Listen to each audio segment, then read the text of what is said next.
pass it out, but he said, that's not what I'm worried about. You have a mass in your kidney also that doesn't look correct. So when he told me this, I was devastated. I never had such news like this. You know, I was mad, scared, angry. I was just lost. I was like, you know, you start asking yourself, like many people do, why me? What did I do to deserve this? And then I started to think about, you know, what's really important to me now? And I was like, is it my happiness, my family, my wealth, my health? Just really lost out there. To add more trauma to it was I was laid off my job right after I found out that I was going to need to have my kidney removed. My choice was to have part of my kidney removed or my entire kidney removed. So I chose to have my entire kidney removed because the doctor said he could pretty much guarantee that he would get the cancer out and I'd be good. So after my operation, on my way to recover, I started to physically recover, started going to the gym again. I live literally a mile and a half from here, not even probably. I've passed the Jordan Meditation Center, lived in that house for 27 years. Every job I've had to go to 285, so I have passed the meditation center for all the years it's been here, and I've never seen it. So about a month after my convalescence and getting back, I pass it and I look up and meditation, Georgia Meditation Center. What's this about? I started going to the sidetrack.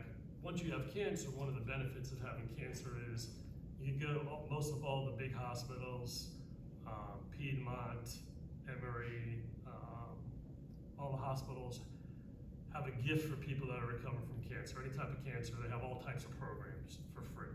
So you can go and they show you how to cook, what to eat. They have meditation there, but it never even crossed my mind. They had yoga, so I was doing yoga there. And like I was saying, coming here, I was like, Georgia Meditation. So I stopped and I read the sign and it was like on Wednesday nights. So I came, it was about 4 or 5 years ago, and by then I was open to anything, still a little lost, still recovering, still trying to figure out, you know, in my life, like my future, you know. And I came and I met Dee for the first time, and I think you were also here too, Simone. And it was surreal. It was just like, it was like home. It was like, wow, like people were so sincere, so real. There was an energy about the place that I never felt before. And I was like, I was so happy. Destiny, I guess, was meant for me to come here and start learning about meditation.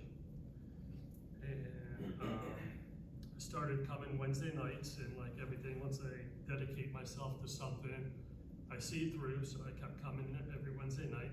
Like everyone that starts with meditation, it's difficult. You know, first couple of times I was rough, and then a couple times really good. Like it's almost like golf sometimes. You have really good times and really bad times, but if you stick with it, you get better at it. I started learning about monkey brain, which all of us have, obviously, and I'm always trying to do one thing, then trying to do the next thing, and then thinking, what's the next thing I got to do? And such a big multitasker that my mind is always going. And so by meditating, I was able to just slow down a little bit. And it helped me also with my anger issues, feeling sorry for myself, and realizing I control everything myself. The only person that can make me happy is myself. And through meditation, I find that happiness. I'm able to find that calmness. In my prior life, as I like to say, I was always nicknamed Eeyore, because I always was pessimistic. Like, what's gonna go wrong for me today? And stuff goes, one of my jobs, IT would come, guy would fix my computer, something would go wrong with my computer, and he'd be like, I've been in IT for 20 years, I've never seen this before. And then a week later, I have another issue. Again, I've never seen this issue before.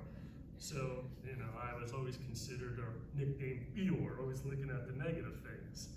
And since coming here and feeling the positive energy, being positive, that's the way I am now. I'm no longer Eeyore, but a very positive person. Like, I just had my checkup for my 5-year anniversary for my kidney, and everything looks great. My other kidney's doing good. And I didn't expect anything but. There was no, oh, what's he gonna find now? It's like, I'm gonna be fine, so I'm not even worried about it. And so the positivity of everybody here really has helped me in that aspect also. I love my other friends. Like V always says, you have different sets of friends, and I'll get teased from some friends of mine, like, what cult did you join? Why, Buddhism? And it's just like, I try to explain to them, and I try to, like, don't make a decision about something unless you try it. And, they're just like, oh, that's crazy. And it's just like, that's okay. It's not for you. I got it, but you know what? It's for me. And I'm glad that I did it. I think what's really special about this center too is you live what you say. It's not like you say something, but you don't really actually put it into action. Everything that you say, you actually put into action. And that's always, refreshing to see. So many times going to a Catholic Mass, you get out and people are blowing their horns at you, trying to get out of the parking lot, screaming, and it's like, you just came from Mass, really? But it seems that everyone here truly believes and actually lives what they believe. And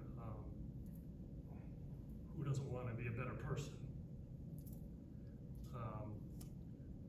So when Venerable Michael was here, I told him I'm Catholic and Buddhism, and kind of use both, I guess.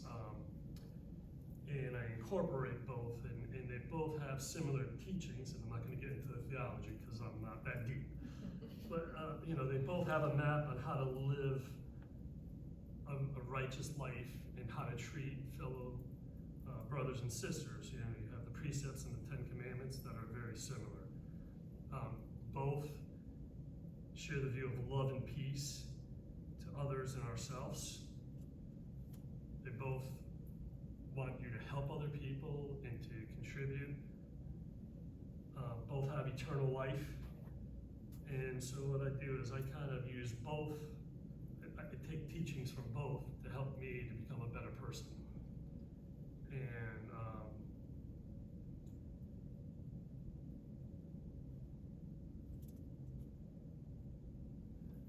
so, sorry, lost my train of thought there for a second. My big breakthrough came when Venerable Michael and Nicholas visited. I found myself finding ways to meditate more than 2, 3, 4 times a day. I found out how, it became more and more important to me to meditate as many times as possible because it really, really made me feel so much better. I was more productive. I just had a much better perspective of life. I had a much better energy.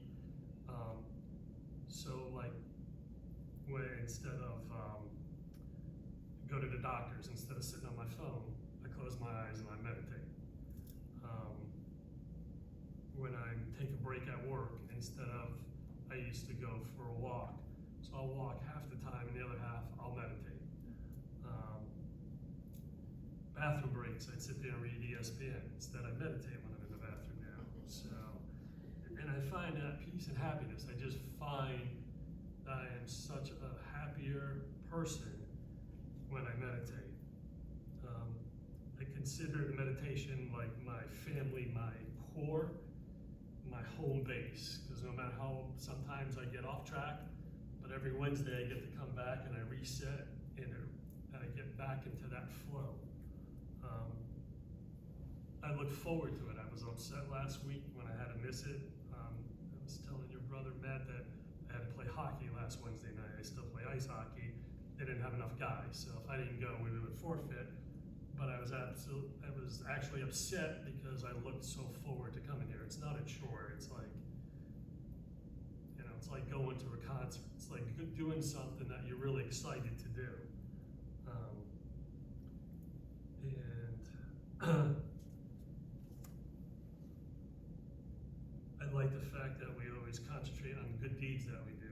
I've always done good deeds, but now I go out of my way to do even more good deeds. And the good feeling I get from that gives me some self-worth and some positive energy again.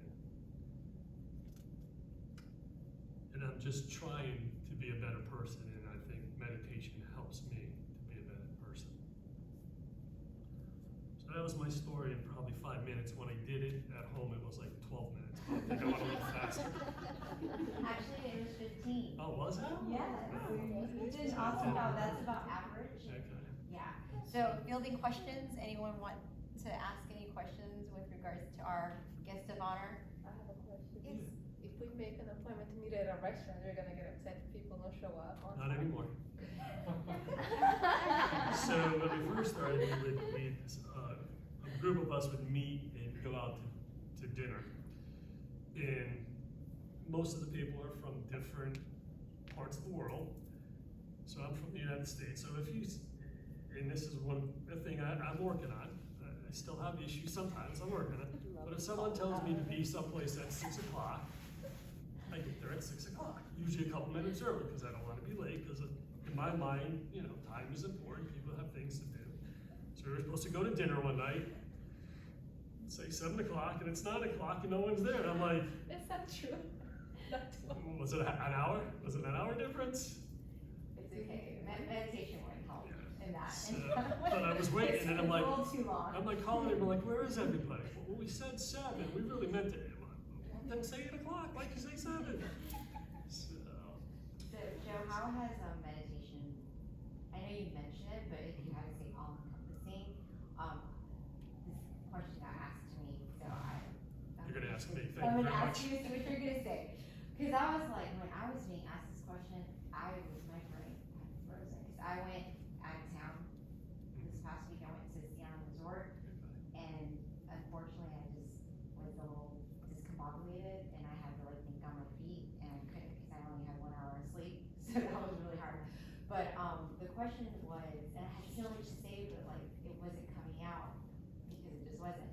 But the question was, if you were to ask somebody or to tell somebody why meditation is important, what would you say? It's very general. There's a lot you can say, right, Yeah. in that. But how do you So this is the dummies version for meditation.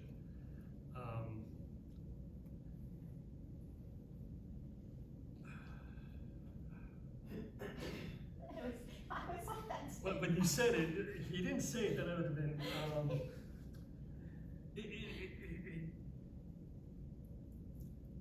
For me, it has just the peacefulness, the calmness, the ability to just be able to be even keeled and just calm without so many external forces, so many things just going around, just being able to try to just be nothing, I guess. And that just helps to realize that your mind is as important as the rest of your body. Like you don't really, like I said, until I drove by here, I would have never thought of meditation. Like what meditation? I'd go work out, I'd eat well, but I never did anything for my mind. And why wouldn't you do something for your mind that's so important? And when I'm done meditating, the energy that I feel and the people that are around me is just a feeling that you can't, I don't know if anyone else feels it, or it's hard to articulate, but it's just like, it's a good feeling, it's a happy feeling, it's a powerful feeling. Yeah, thank you. Simon? No, Oh, I was just gonna say, my quick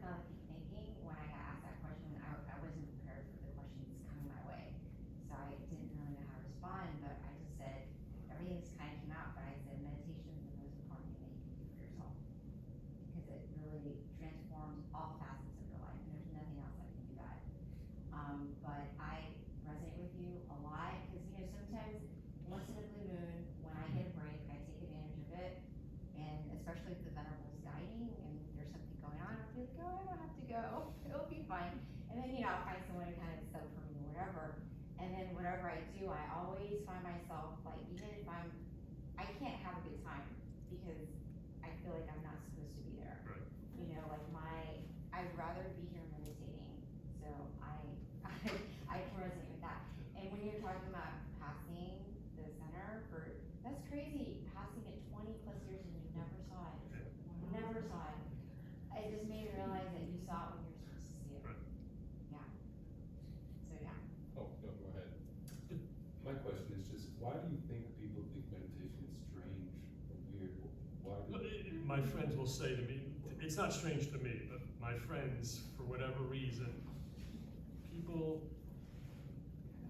you have to, I guess, like anything, people have their conceived perceptions, and it's hard to change them. They don't want to listen. They're just stuck in their ways, and they don't want to learn something new, or they just think it's crazy. And again, it doesn't bother me. It's just I feel bad for them because they're missing out on it. I'm I here. just think you're just sitting down and being quiet. What could possibly be weird about that? But people, I tell people I do it, and they think like I don't know. Like it's weird. They think I'm a weirdo. I'm just sitting there being quiet. There was a research showing that people are more willing to get electrocuted than sitting quietly by themselves. I believe that. Ned, where's Ned at? He just went out to. Oh, to I was buy- gonna ask him to share that story he's always talking about, the military guy. I'll have to ask him to do that because there's something that he references similar. Did you have? Yeah, I had a question. I don't answer any questions from you.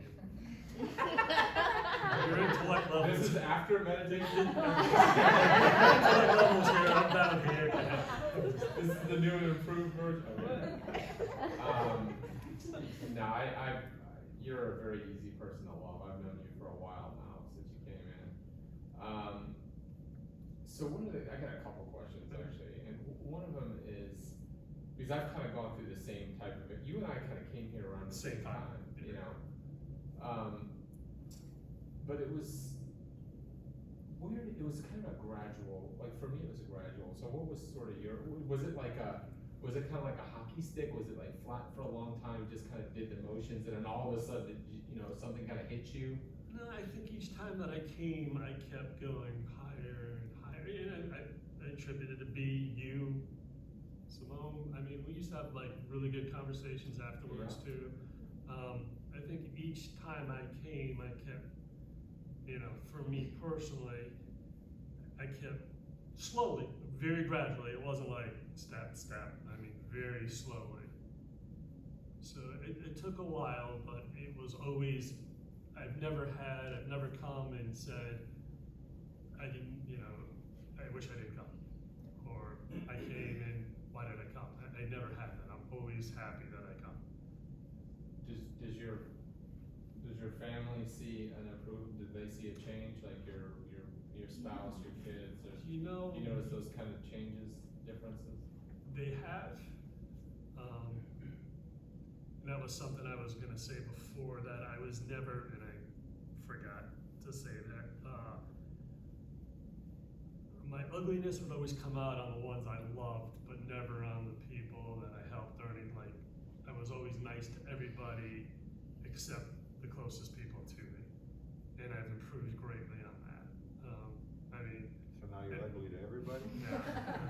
So if I do get into a kind of a funk or something, and I don't realize it, my sons will say, "Dad, go meditate." My kids tell me that too. So I said I was gonna ask two questions, and actually I got a third one. Good. So, yes, better, but I haven't perfected it yet. So. well, we're all there. We can all relate. I can certainly relate. So you said something that's very interesting, and actually, you said about your friends, because I think, like, I don't know, people come in here, that are new. Some people have been coming for a while. Some people here have been kind of like new to the center, and we have kind of different worlds. You know what I mean? Like when you come here, here, it's a little bit of a different world for a lot of people, you know, and you know, my friend circle has changed. You know, the people that are in my inner circle are very different than they were probably, you know, many years ago. The people that like things that were really important to me before are no longer that important. And it really changed, at least from my experience of perspective. It seems like for you, it seems like you still stayed, like I've kind of removed myself from 90% of my other world. I see them, I'm very friendly, you know, I have no animosity towards them. Right. But it wasn't feeding, I always call it feeding my soul. It wasn't Right. feeding, the things that were feeding my soul no longer feed my soul. This feeds my soul. Like thinking about this kind of this feeds my soul. And so it's interesting because, you know, you still stayed in two worlds, you know, and has that been a kind of a challenge? Because you're like, hey, I got my hockey buddies, and you know, we sometimes, and some people aren't going to. I guess the challenge that I found was every time I'm taking 4 steps or 5 steps forward, I felt like if I hung out with those people, there's nothing, you know, everyone's got different priorities in life. They got different rules and beliefs, you know. I'm not talking about religious beliefs. I'm talking about like things that were imprinted from their conditioning that they grew up with, you know. And I feel like, you know, I had to change who was in my inner circle. And you know, I have fewer like quote unquote friends. I always call them quote unquote friends. I've got more like the friends I have are fewer, but they're people that they don't care how much money I make. They don't care about what I do. They don't care about house or anything, material things. I don't even know what they do, you know, to be honest. And I was just wondering, like, do you see that changing in the future? Like, are you coming to a point where you're like, hey,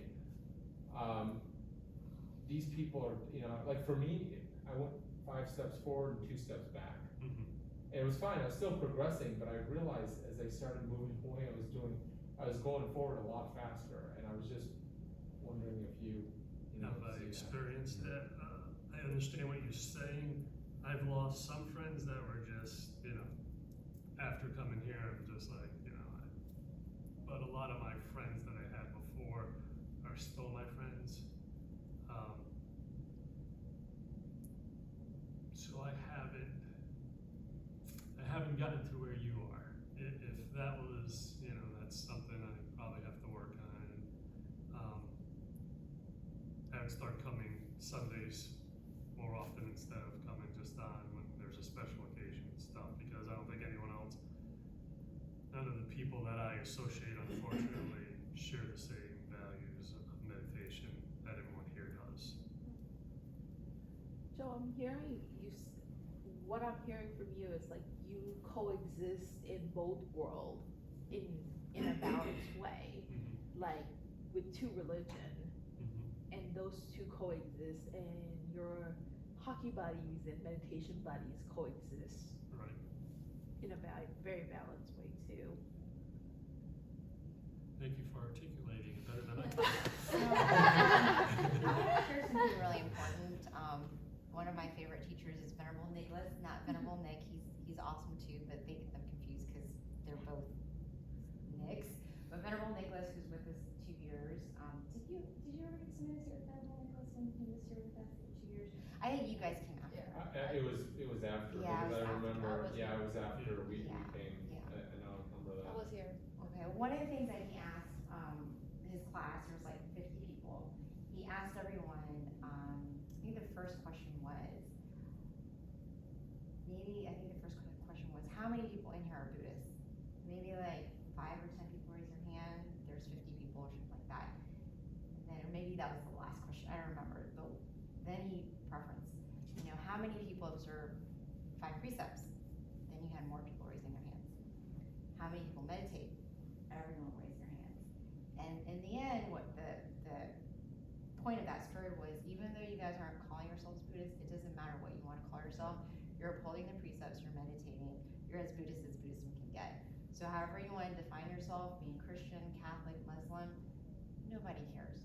Guess what? The Buddha is in Nirvana. He's only leaving us with the road So, you know, people who are wise really will kind of take whatever they want and utilize whatever they like. In fact, Nat, didn't you say something about that? Yeah, it's like a buffet. Yeah, can you true that? That was really good. It's not like all or nothing. You don't have to take it whole, the whole package. It's just whatever you feel resonates with you and can benefit you.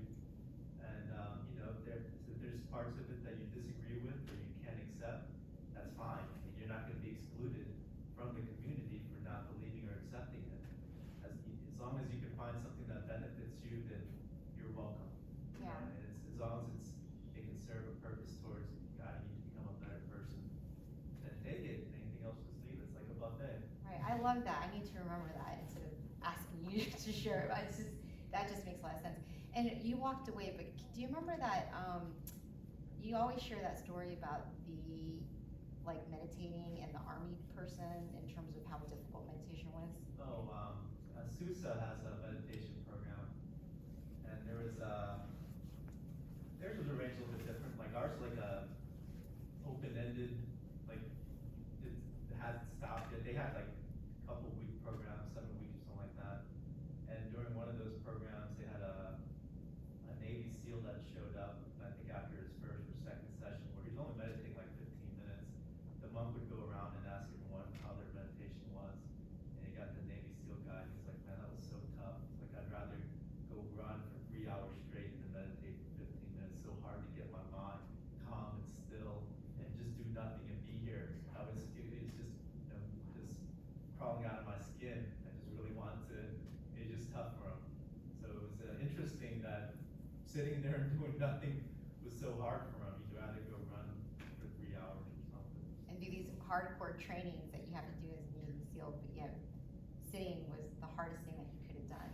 In terms of you just emphasizing that meditation is hard. Like, I've even heard before where people would rather be electrocuted with a little shock than have to meditate because, you know, they don't know what to do with themselves. But what's really important is you need to get past that because meditation is the most important thing that you can do. So don't spoil yourself and let your mind do whatever it wants because we've conditioned ourselves to do whatever we want, that when we're trying to do nothing, it's not used to it. But nothing is extremely important because that's the only way you can ever really like touch upon something real, which is yourself.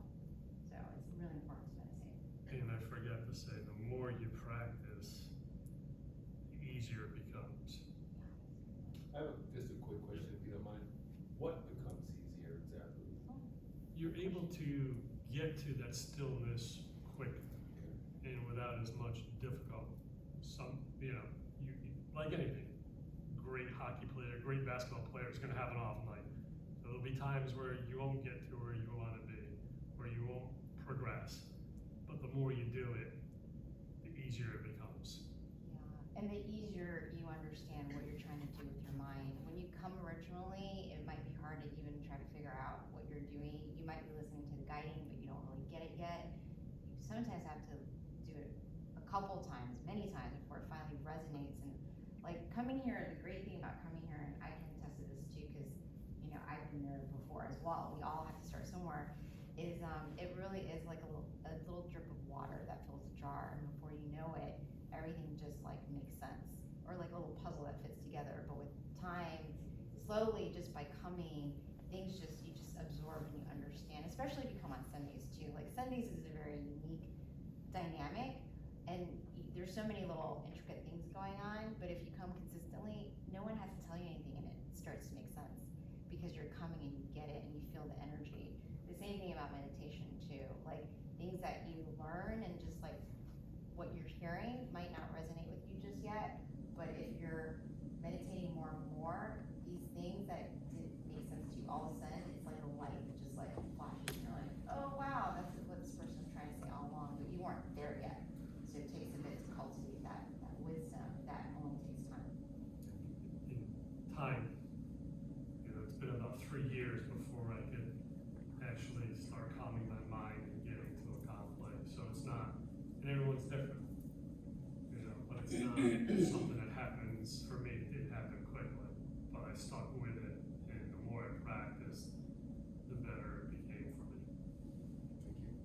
Any other questions before we end tonight?